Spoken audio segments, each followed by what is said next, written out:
পুরুষ মানুষের জীবন দেখেন, শাক দিয়ে ডাল দিয়ে যখন যেটা পরে এটা দিয়ে খায় একেবারে আলহামদুলিল্লাহ করে বার হয়ে যায়। আর মহিলারা একটু যে খালি বেতাল তরকারিটা হয় দেখবেন যেন দিন ভরে জ্ঞান জ্ঞান করবো স্বামীর সাথে। বাজার আর কোনো তরকারি উচিত না, নাইলে শাক নিয়ে আসো, লতা নিয়ে আইসে বসো। এখন পুরুষ মানুষ তো প্রতিদিনই বাজারে যাইতেছে, দেখতেছে বাজারে বেহাল দশা, বাজারে কোনো তরকারি নেই ভালো, যা পায় তাই নিয়ে একেবারে। পুরুষ সবসময় চায় যে আমার স্ত্রী, সন্তান, মা বাবা সবারই ভালো একটা জিনিস বাজার থেকে এনে খাওয়াই। একটা পুরুষ কোনো সময় চায় না যে কম দামের একটা জিনিস আনুক, তার সাধ্য অনুযায়ী ভালো একটা কিছুই আনার চেষ্টা করে। তারপরে দেখবেন যে ফ্যামিলিতে জ্ঞান জ্ঞান অশান্তি। তা আমি এই ভিডিওর মাধ্যমে সব বোনদেরকে বলবো, অথবা মা চাচি সবাইদেরকে বলবো, ছেলে অতএব স্বামী কারো প্রতি আপনারা অসন্তুষ্ট থাকবেন না। একটা স্বামী কখনো চায় না যে পরিবারে কম দামে জিনিস খাওয়া, ভালো বাজার না করুক, সবসময় তার সাধ্য অনুযায়ী ভালোটা করার জন্য।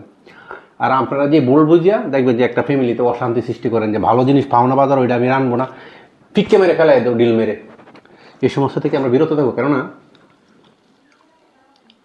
ভালো জিনিসটা সবসময় খাওয়ার চেষ্টা করে, নিজেও খাইতে চায়, সন্তানকেও খাওয়াতে চায়, নিজের স্ত্রীকেও খাওয়াতে চায়, মাকেও খাওয়াতে চায়। আমরা এই সমস্ত যদি করি তখন একটা পুরুষের মনটা ভেঙে যায় যে সারাদিন পরিশ্রম করলাম, আমার ইনকাম ছিল 500 টাকা, 200 টাকার বাজার আনছি, 100 টাকা খরচ হয়ে গেছে, 200 টাকা আয়। এই সংসারটা আমাদের উন্নতি হবে সবসময় যদি এটা বুঝতে পারে সংসার। আজ তো 500 টাকা কামাইলাম, 500 টাকা হইগুল্লা করে খরচ করে চলে আসলাম সন্ধ্যার সময়, হাতে 1 টাকাও নেই। পরের দিন অসুস্থ হইলে হাসপাতাল পর্যন্ত যাবো, অত হাসপাতাল বেড পর্যন্ত ওই টাকাটাও হাতে নেই। এই ফ্যামিলি তখন মনে করেন যে দরিদ্রতায় ভুগে, অশান্তি সৃষ্টি তার ফ্যামিলিতে থাকলে চিকিৎসার অভাবে মরে। আপনি 500 টাকা ইনকাম করলে আপনি চিন্তা করতে হবে যে আমি ওই জায়গা থেকে অন্ততকে 100 টাকা হলে আমার আয় রাখতে হবে। আপনি ব্যাংকে নিয়ে রাখার দরকার নেই তো। প্রতিদিন যদি আপনি 100 টাকা রাখেন, মাসে 3000 টাকা, আপনি অসুখ বিসুখ হইলে আপনার 3000 টাকা চিকিৎসা চলবে। অথবা আপনি এক মাস রাখতেছেন না তো প্রতি মাসেই রাখতেছেন। সেই জন্যই আমি বলবো খালি খেলেই চলবে না। একটা স্বামী সাধ্য অনুযায়ী যতটুকু আনতে পারে ততটুকু হাসি খুশিভাবে যদি আপনি মেনে নিতে পারেন, তা স্বামীও ভালো থাকবে, আপনার পরিবারটাও সুন্দর থাকবে।